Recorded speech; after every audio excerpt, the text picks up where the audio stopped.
Ladies and gentlemen, the President of the United States.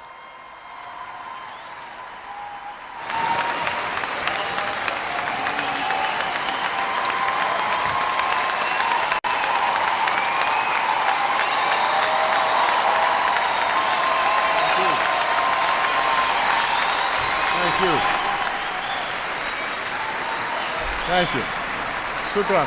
Thank you very much. Thank you very much. Thank you very much. Please. Thank you. Thank you. Thank you so much. Good afternoon. I am honored to be in the timeless city of Cairo and to be hosted by two remarkable institutions.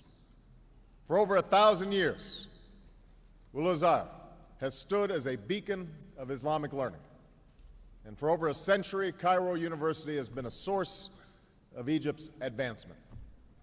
And together, you represent the harmony between tradition and progress. I'm grateful for your hospitality and the hospitality of the people of Egypt. And I'm also proud to carry with me the goodwill of the American people and a greeting of peace from Muslim communities in my country. Assalamu alaikum.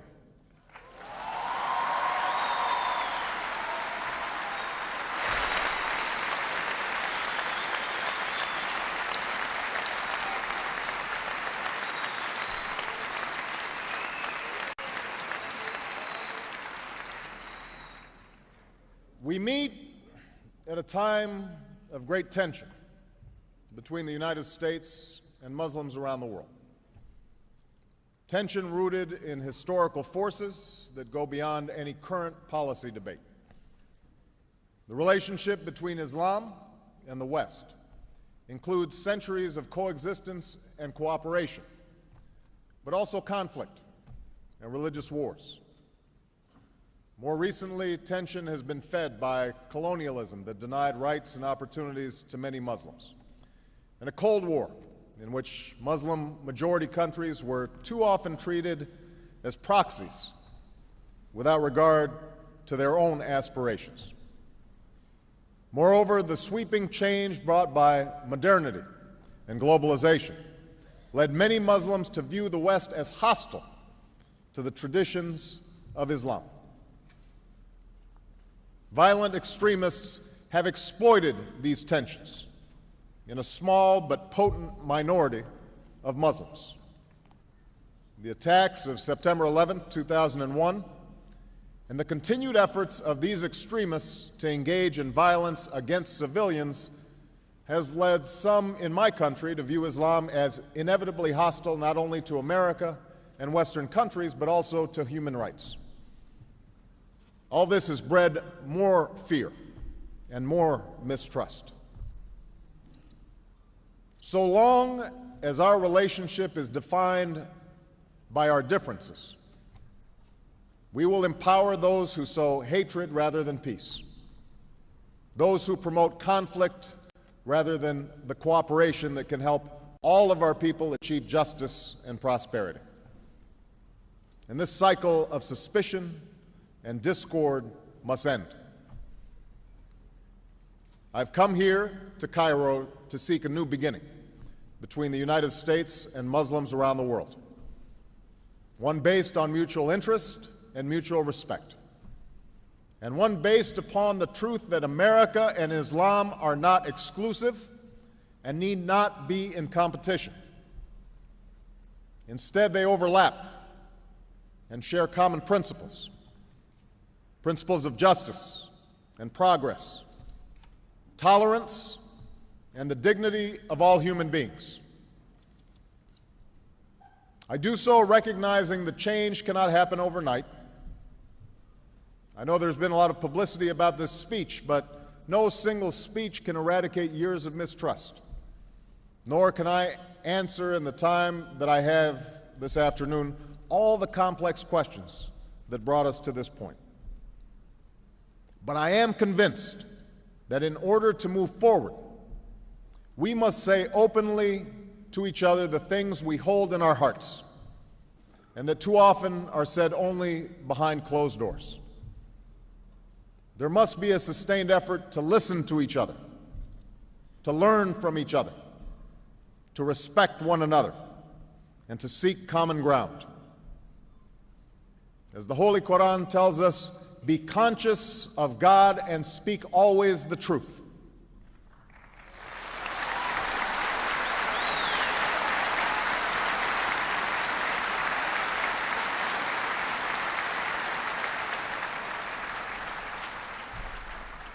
That is what I will try to do today, to speak the truth as best I can, humbled by the task before us, and firm in my belief that the interests we share as human beings are far more powerful than the forces that drive us apart.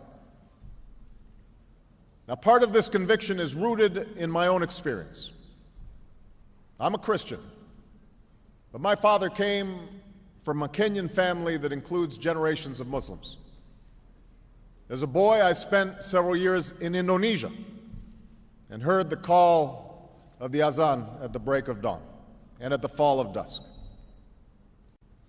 As a young man, I worked in Chicago communities where many found dignity and peace in their Muslim faith.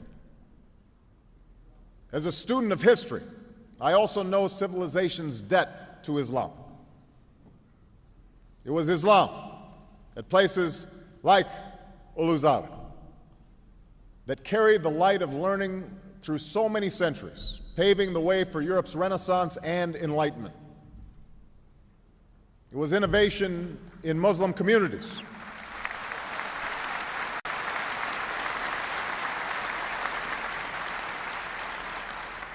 It was innovation in Muslim communities that developed the order of algebra, our magnetic compass and tools of navigation, our mastery of pens and printing, our understanding of how disease spreads and how it can be healed.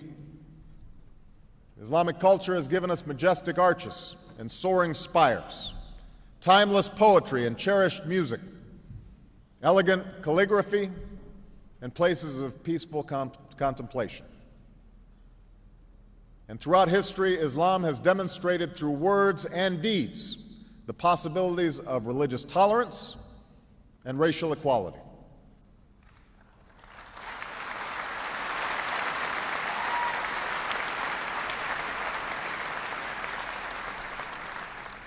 I also know that Islam has always been a part of America's story. The first nation to recognize my country was Morocco. In signing the Treaty of Tripoli in 1796, our second president, John Adams, wrote, "The United States has in itself no character of enmity against the laws, religion, or tranquility of Muslims." And since our founding, American Muslims have enriched the United States. They have fought in our wars, they have served in our government, they have stood for civil rights, they have started businesses, they have taught at our universities, they've excelled in our sports arenas, they've won Nobel Prizes, built our tallest building, and lit the Olympic torch. And when the first Muslim American was recently elected to Congress, he took the oath to defend our Constitution using the same Holy Quran that one of our founding fathers, Thomas Jefferson, kept in his personal library.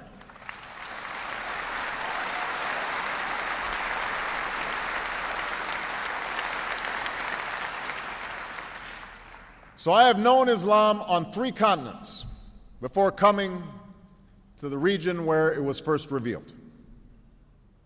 That experience guides my conviction that partnership between America and Islam must be based on what Islam is, not what it isn't.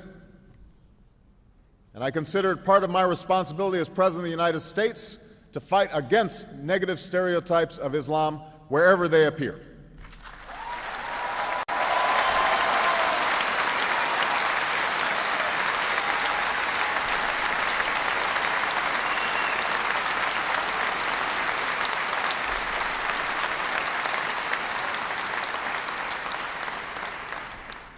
But that same principle must apply to Muslim perceptions of America. Just as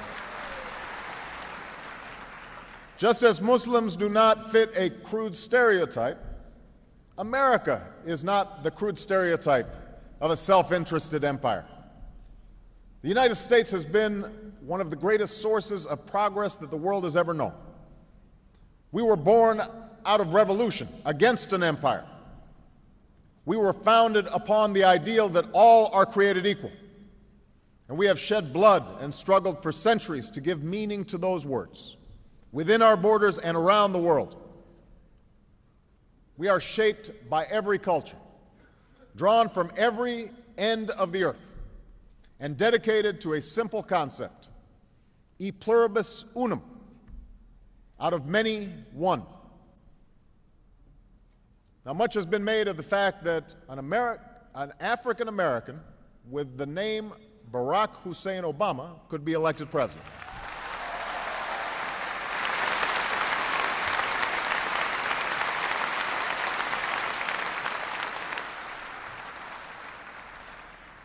But my personal story is not so unique. The dream of opportunity for all people has not come true for everyone in America, but its promise exists for all who come to our shores. And that includes nearly 7 million American Muslims in our country today, who, by the way, enjoy incomes and educational levels that are higher than the American average.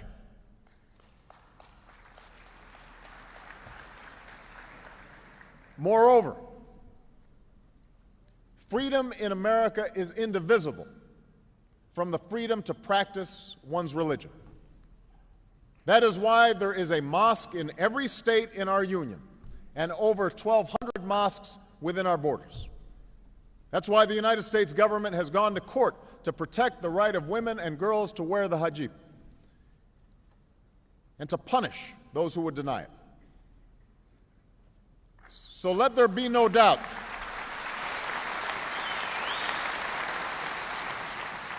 Let there be no doubt, Islam is a part of America. And I believe that America holds within her the truth that regardless of race, religion, or station in life, all of us share common aspirations: to live in peace and security, to get an education and to work with dignity, to love our families, our communities, and our God. These things we share. This is the hope of all humanity. Of course, recognizing our common humanity is only the beginning of our task. Words alone cannot meet the needs of our people. These needs will be met only if we act boldly in the years ahead. And if we understand that the challenges we face are shared, and our failure to meet them will hurt us all. For we have learned from recent experience that when a financial system weakens in one country, prosperity is hurt everywhere. When a new flu infects one human being, all are at risk. When one nation pursues a nuclear weapon, the risk of nuclear attack rises for all nations. When violent extremists operate in one stretch of mountains, people are endangered across an ocean. When innocents in Bosnia and Darfur are slaughtered, that is a stain on our collective conscience.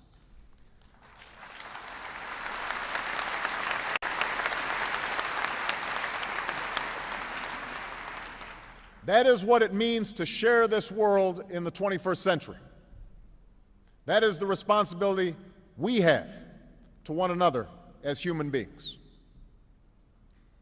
This is a difficult responsibility to embrace. For human history has often been a record of nations and tribes, and yes, religions, subjugating one another in pursuit of their own interests. Yet in this new age, such attitudes are self-defeating. Given our interdependence, any world order that elevates one nation or group of people over another will inevitably fail. So whatever we think of the past, we must not be prisoners to it. Our problems must be dealt with through partnership. Our progress must be shared.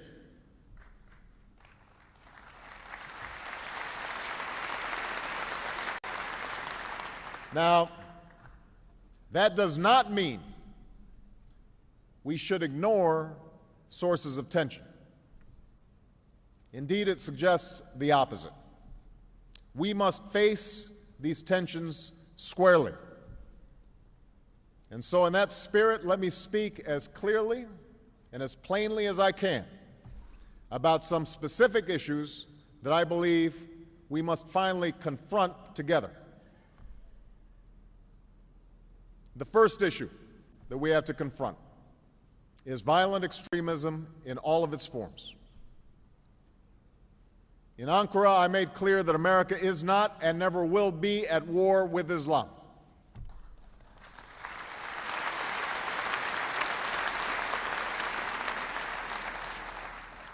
We will, however, relentlessly confront violent extremists who pose a grave threat to our security, because we reject the same thing that people of all faiths reject: the killing of innocent men, women, and children. And it is my first duty as president to protect the American people. The situation in Afghanistan demonstrates America's goals and our need to work together. Over 7 years ago, the United States pursued al-Qaeda and the Taliban with broad international support. We did not go by choice. We went because of necessity. I'm aware that there's still some who would question or even justify the offense of 9/11. But let us be clear. Al-Qaeda killed nearly 3,000 people on that day. The victims were innocent men, women, and children from America and many other nations who had done nothing to harm anybody. And yet Al-Qaeda chose to ruthlessly murder these people, claimed credit for the attack, and even now states their determination to kill on a massive scale. They have affiliates in many countries and are trying to expand their reach. These are not opinions to be debated. These are facts to be dealt with. Now, make no mistake, we do not want to keep our troops in Afghanistan. We seek no military bases there. It is agonizing for America to lose our young men and women. It is costly and politically difficult to continue this conflict. We would gladly bring every single one of our troops home if we could be confident that there were not violent extremists in Afghanistan and now Pakistan determined to kill as many Americans as they possibly can. But that is not yet the case. And that's why we're partnering with a coalition of 46 countries. And despite the costs involved, America's commitment will not weaken. Indeed, none of us should tolerate these extremists. They have killed in many countries. They have killed people of different faiths, but more than any other, they have killed Muslims. Their actions are irreconcilable with the rights of human beings, the progress of nations, and with Islam. The Holy Quran teaches that whoever kills an innocent it is as if he has killed all mankind.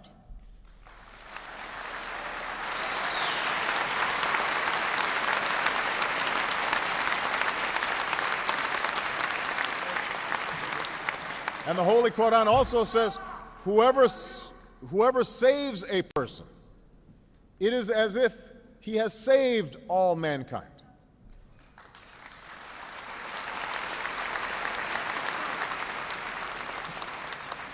The enduring faith of over 1 billion people is so much bigger than the narrow hatred of a few. Islam is not part of the problem in combating violent extremism. It is an important part of promoting peace. Now, we also know that military power alone is not going to solve the problems in Afghanistan and Pakistan. That's why we plan to invest $1.5 billion each year over the next 5 years to partner with Pakistanis to build schools and hospitals, roads and businesses, and hundreds of millions to help those who've been displaced. That's why we are providing more than $2.8 billion to help Afghans develop their economy and deliver services that people depend on. Now, let me also address the issue of Iraq. Unlike Afghanistan, Iraq was a war of choice that provoked strong differences in my country and around the world. Although I believe that the Iraqi people are ultimately better off without the tyranny of Saddam Hussein, I also believe that events in Iraq have reminded America of the need to use diplomacy and build international consensus to resolve our problems whenever possible.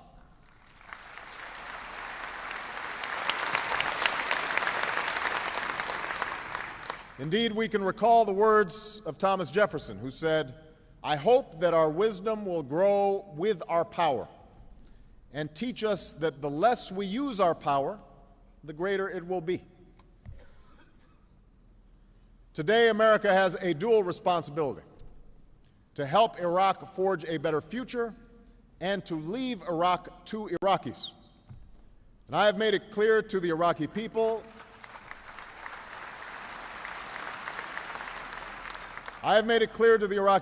that we pursue no bases and no claim on their territory or resources. Iraq's sovereignty is its own. And that's why I ordered the removal of our combat brigades by next August. That is why we will honor our agreement with Iraq's democratically elected government to remove combat troops from Iraqi cities by July, and to remove all of our troops from Iraq by 2012.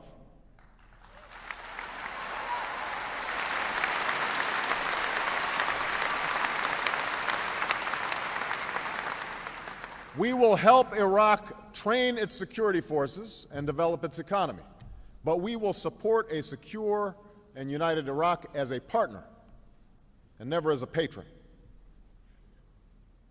And finally, just as America can never tolerate violence by extremists, we must never alter or forget our principles. 9/11 was an enormous trauma to our country. The fear and anger that it provoked was understandable, but in some cases, it led us to act contrary to our traditions and our ideals. We are taking concrete actions to change course. I have unequivocally prohibited the use of torture by the United States, and I have ordered the prison at Guantanamo Bay closed by early next year.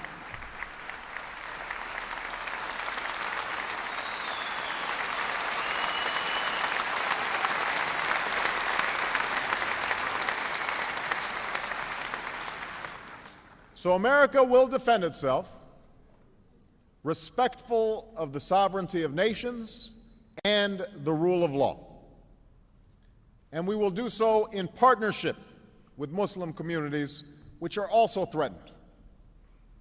The sooner the extremists are isolated and unwelcome in Muslim communities, the sooner we will all be safer.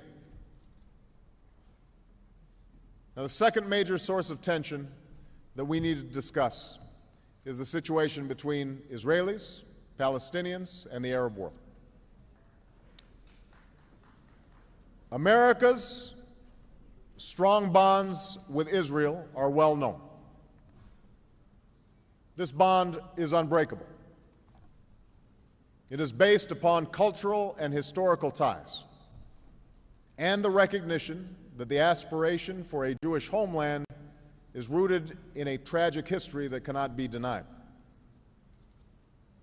Around the world, the Jewish people were persecuted for centuries, and anti-Semitism in Europe culminated in an unprecedented Holocaust. Tomorrow I will visit Buchenwald, which was part of a network of camps where Jews were enslaved, tortured, shot, and gassed to death by the Third Reich. 6 million Jews were killed. more than the entire Jewish population of Israel today.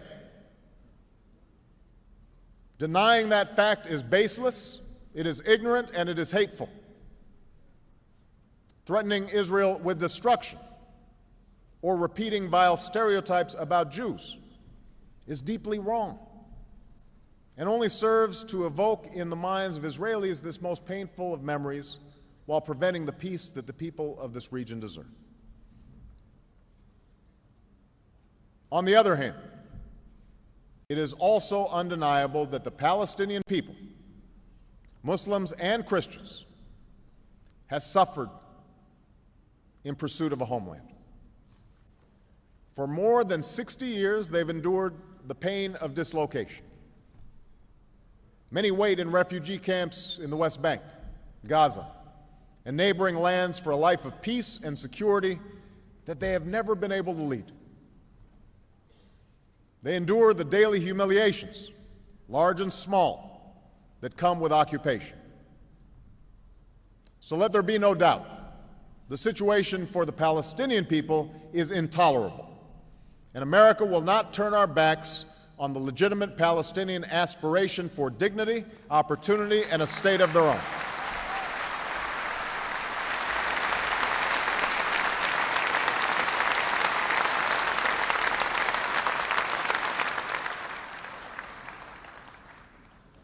For decades, then, there has been a stalemate.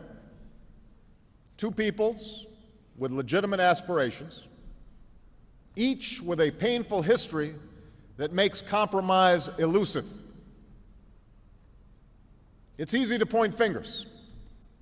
For Palestinians to point to the displacement brought about by Israel's founding, and for Israelis to point to the constant hostility and attacks throughout its history, from within its borders as well as beyond.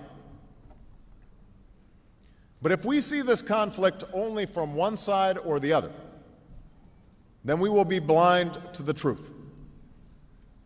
The only resolution is for the aspirations of both sides to be met through two states where Israelis and Palestinians each live in peace and security.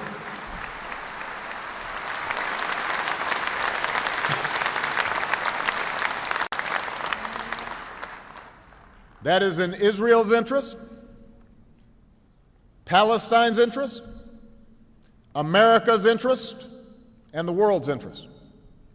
And that is why I intend to personally pursue this outcome with all the patience and dedication that the task requires.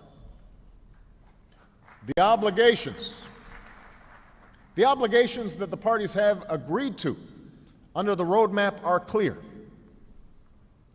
For peace to come, it is time for them and all of us to live up to our responsibilities. Palestinians must abandon violence. Resistance through violence and killing is wrong, and it does not succeed.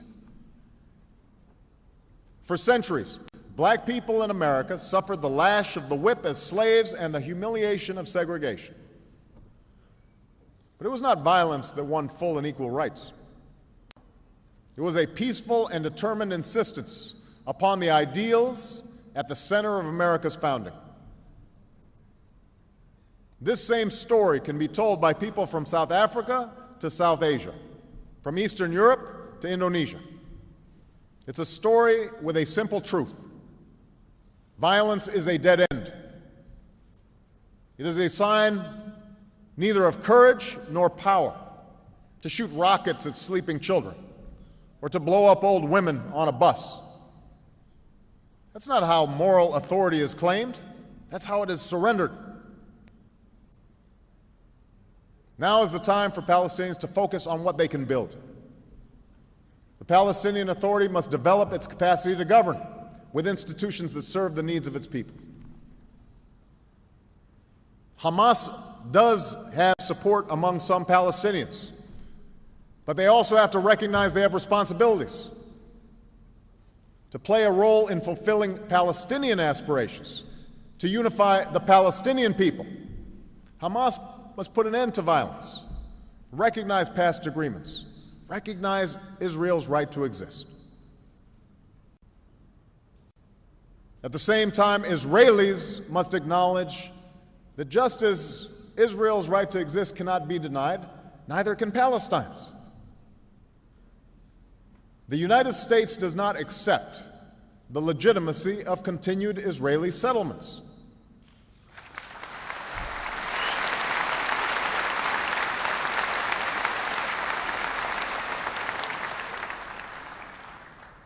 This construction violates previous agreements and undermines efforts to achieve peace. It is time for these settlements to stop.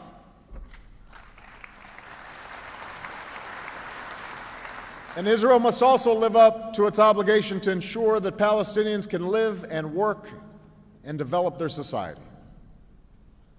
Just as it devastates Palestinian families, the continuing humanitarian crisis in Gaza does not serve Israel's security. Neither does the continuing lack of opportunity in the West Bank. Progress in the daily lives of the Palestinian people must be a critical part of a road to peace, and Israel must take concrete steps to enable such progress.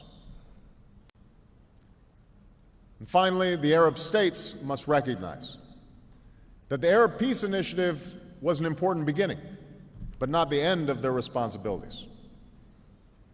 The Arab-Israeli conflict should no longer be used to distract the people of Arab nations from other problems.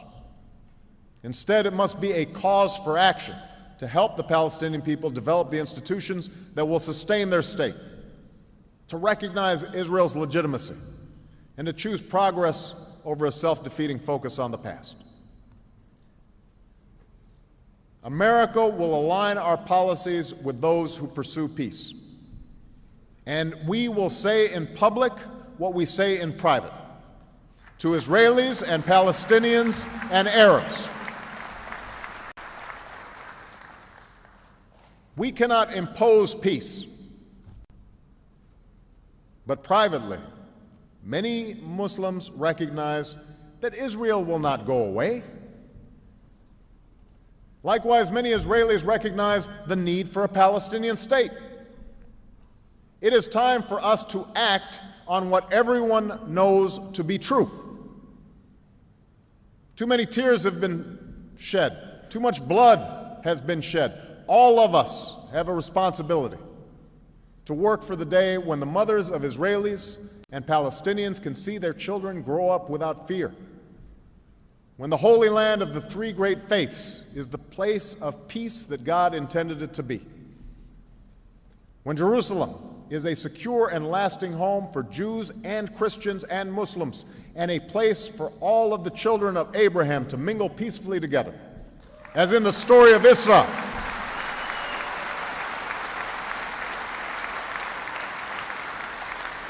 As in the story of Israel, when Moses, Jesus, and Muhammad, peace be upon them, joined in prayer.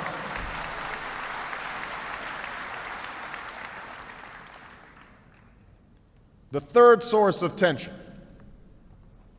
is our shared interest in the rights and responsibilities of nations on nuclear weapons. This issue has been a source of tension between the United States and the Islamic Republic of Iran.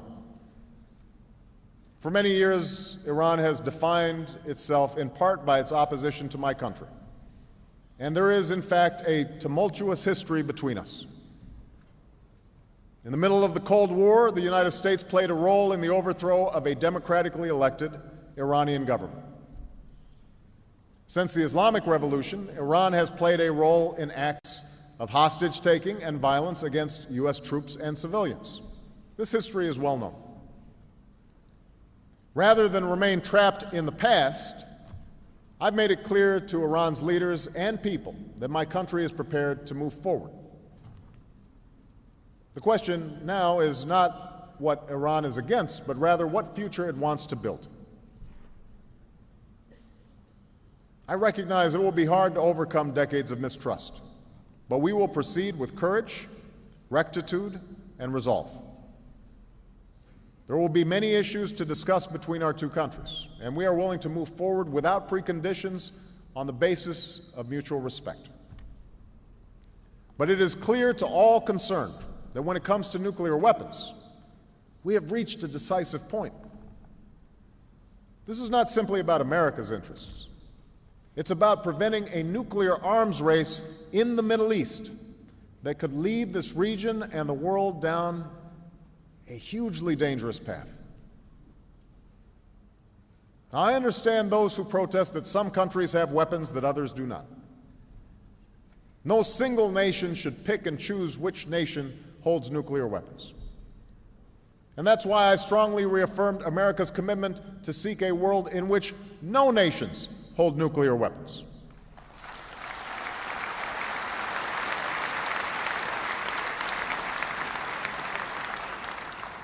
And any nation, including Iran, should have the right to access peaceful nuclear power if it complies with its responsibilities under the Nuclear Non-Proliferation Treaty. That commitment is at the core of the treaty, and it must be kept for all who fully abide by it. And I'm hopeful that all countries in the region can share in this goal. The fourth issue that I will address is democracy. I know there has been controversy about the promotion of democracy in recent years, and much of this controversy is connected to the war in Iraq. So let me be clear. No system of government can or should be imposed by one nation by any other. That does not lessen my commitment, however, to governments that reflect the will of the people. Each nation gives life to this principle in its own way, grounded in the traditions of its own people. America does not presume to know what is best for everyone, just as we would not presume to pick the outcome of a peaceful election. But I do have an unyielding belief that all people yearn for certain things: the ability to speak your mind and have a say in how you are governed, confidence in the rule of law and the equal administration of justice, government that is transparent and doesn't steal from the people, the freedom to live as you choose. These are not just American ideas, they are human rights, and that is why we will support them everywhere.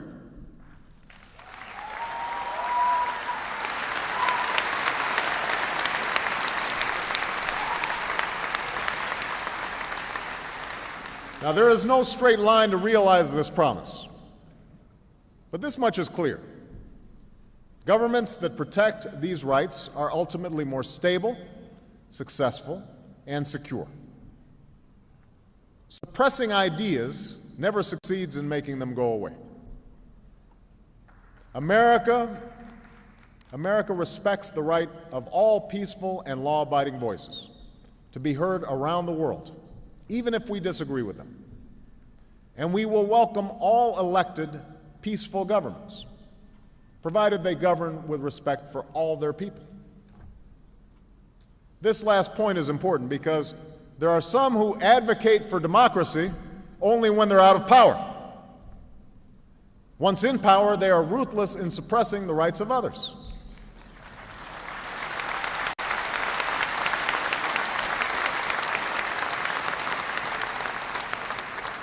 So no matter where it takes hold, government of the people and by the people sets a single standard for all who would hold power.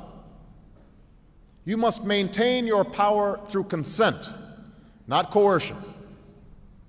You must respect the rights of minorities and participate with a spirit of tolerance and compromise. You must place the interests of your people and the legitimate workings of the political process above your party. Without these ingredients, elections alone do not make true democracy. Thank you.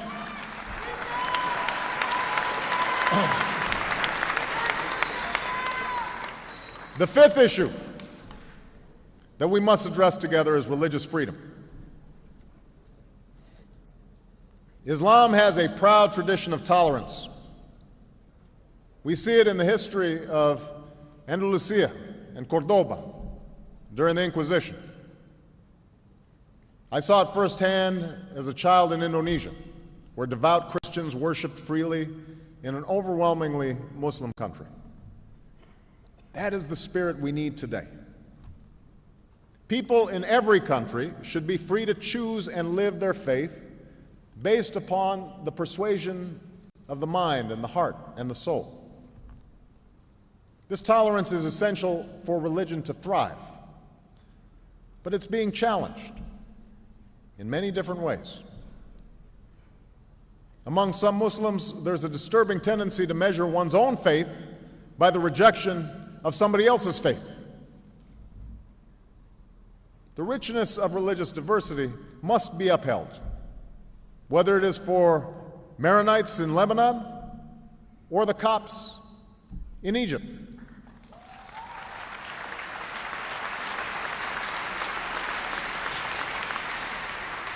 And if we are being honest, fault lines must be closed among Muslims as well, as the divisions between Sunni and Shia have led to tragic violence, particularly in Iraq. Freedom of religion is central to the ability of peoples to live together. We must always examine the ways in which we protect it.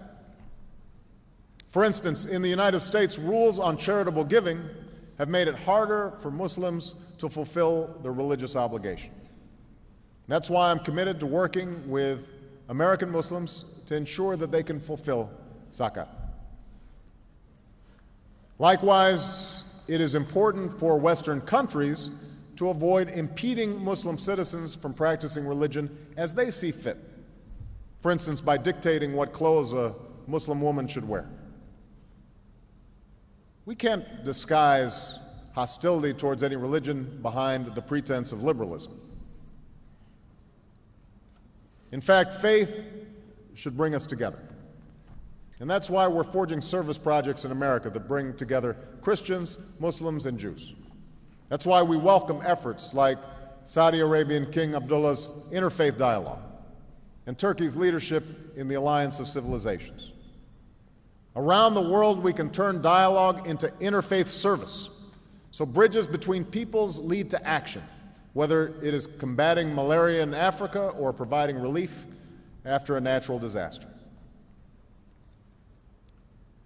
The sixth issue that I want to address is women's rights. I know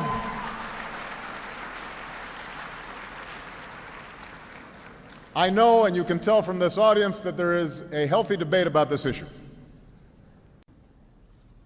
I reject the view of some in the West that a woman who chooses to cover her hair is somehow less equal. But I do believe that a woman who is denied an education is denied equality.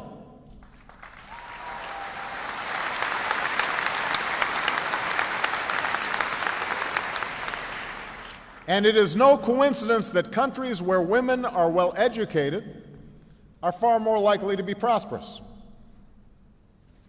Now, let me be clear. Issues of women's equality are by no means simply an issue for Islam. In Turkey, Pakistan, Bangladesh, Indonesia, we've seen Muslim-majority countries elect a woman to lead. Meanwhile, the struggle for women's equality continues in many aspects of American life and in countries around the world. I am convinced that our daughters can contribute just as much to society as our sons.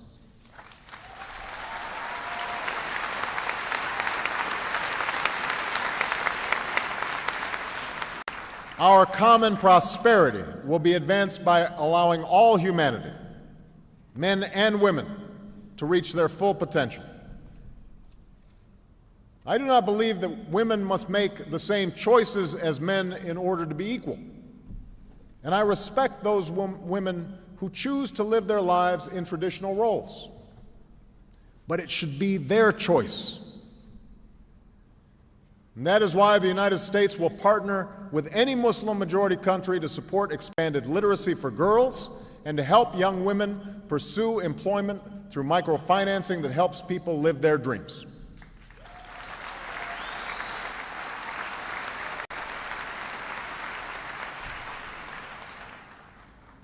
Finally, I want to discuss economic development and opportunity. I know that for many, the face of globalization is contradictory. The internet and television can bring knowledge and information, but also offensive sexuality and mindless violence into the home. Trade can bring new wealth and opportunities, but also huge disruptions and change in communities. In all nations, including America, this change can bring fear. Fear that because of modernity, we lose control over our economic choices, our politics, and most importantly, our identities, those things we most cherish about our communities, our families, our traditions, and our faith. But I also know that human progress cannot be denied. There need not be contradictions between development and tradition. Countries like Japan and South Korea grew their economies enormously while maintaining distinct cultures. The same is true for the astonishing progress within Muslim-majority countries from Kuala Lumpur to Dubai.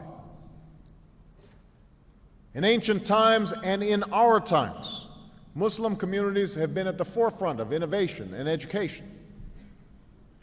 And this is important because no development strategy can be based only upon what comes out of the ground, nor can it be sustained while young people are out of work. Many Gulf states have enjoyed great wealth as a consequence of oil, and some are beginning to focus it on broader development. But all of us must recognize that education and innovation will be the currency of the 21st century. And in too many Muslim communities, there remains underinvestment in these areas. I'm emphasizing such investment within my own country. And while America in the past has focused on oil and gas when it comes to this part of the world, we now seek a broader engagement. On education, we will expand exchange programs and increase scholarships, like the one that brought my father to America.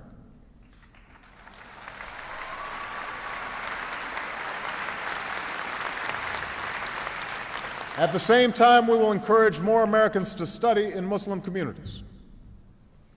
And we will match promising Muslim students with internships in America, invest in online learning for teachers and children around the world, and create a new online network so a young person in Kansas can communicate instantly with a young person in Cairo. On economic development, we will create a new corps of business volunteers to partner with counterparts in Muslim-majority countries. And I will host a summit on entrepreneurship this year to identify how we can deepen ties between business leaders, foundations, and social entrepreneurs in the United States and Muslim communities around the world. On science and technology, we will launch a new fund to support technological development in Muslim-majority countries and to help transfer ideas to the marketplace so they can create more jobs. We'll open centers of scientific excellence in Africa, the Middle East, and Southeast Asia, and appoint new science envoys to collaborate on programs that develop new sources of energy, create green jobs, digitize records, clean water, grow new crops. Today, I'm announcing a new global effort with the Organization of the Islamic Conference to eradicate polio. And we will also expand partnerships with Muslim communities to promote child and maternal health. All these things must be done in partnership. Americans are ready to join with citizens and governments, community organizations, religious leaders, and businesses in Muslim communities around the world to help our people pursue a better life. And the issues that I have described will not be easy to address. But we have a responsibility to join together on behalf of the world that we seek. A world where extremists no longer threaten our people and American troops have come home. A world where Israelis and Palestinians are each secure in a state of their own, and nuclear energy is used for peaceful purposes. A world where governments serve their citizens and the rights of all God's children are respected. Those are mutual interests. That is the world we seek. But we can only achieve it together. I know there are many, Muslim and non-Muslim, who question whether we can forge this new beginning. Some are eager to stoke the flames of division and to stand in the way of progress. Some suggest that it isn't worth the effort, that we are fated to disagree, and civilizations are doomed to clash. Many more are simply skeptical that real change can occur. There's so much fear, so much mistrust that has built up over the years. But if we choose to be bound by the past, we will never move forward. And I want to particularly say this to young people of every faith, in every country. You, more than anyone, have the ability to reimagine the world, to remake this world. All of us share this world for but a brief moment in time. The question is whether we spend that time focused on what pushes us apart, or whether we commit ourselves to an effort, a sustained effort, to find common ground, to focus on the future we seek for our children, and to respect the dignity of all human beings. It's easier to start wars than to end them. It's easier to blame others than to look inward. It's easier to see what is different about someone than to find the things we share. But we should choose the right path, not just the easy path. There's one rule that lies at the heart of every religion: that we do unto others as we would have them do unto us.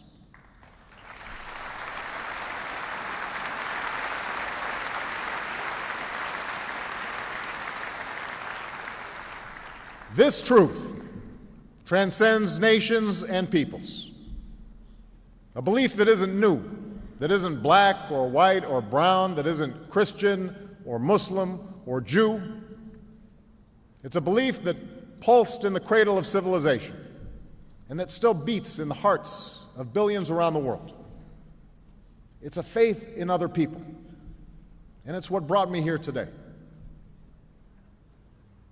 We have the power to make the world we seek, but only if we have the courage to make a new beginning, keeping in mind what has been written.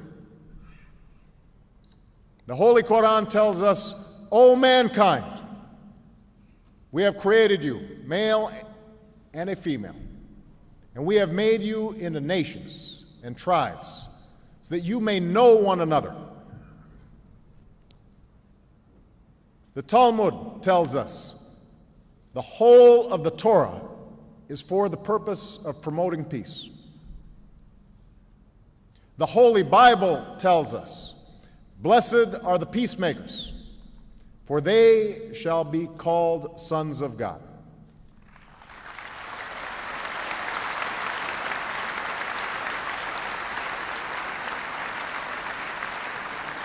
The people of the world can live together in peace. We know that is God's vision. Now that must be our work here on earth. Thank you, and may God's peace be upon you. Thank you very much. Thank you. Thank you. Thank you.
عايز حركه بقى يمينك وشمالك.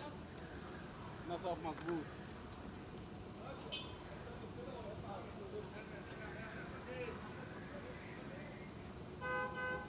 احمد بيه هيطلع كده يا باشا ولا كده؟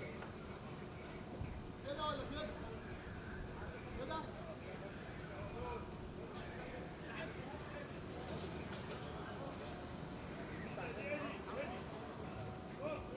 يلا انا هقف قدام ده خط الوحده ال 20. اطلبي خط الوحده ال 20 يا لميس.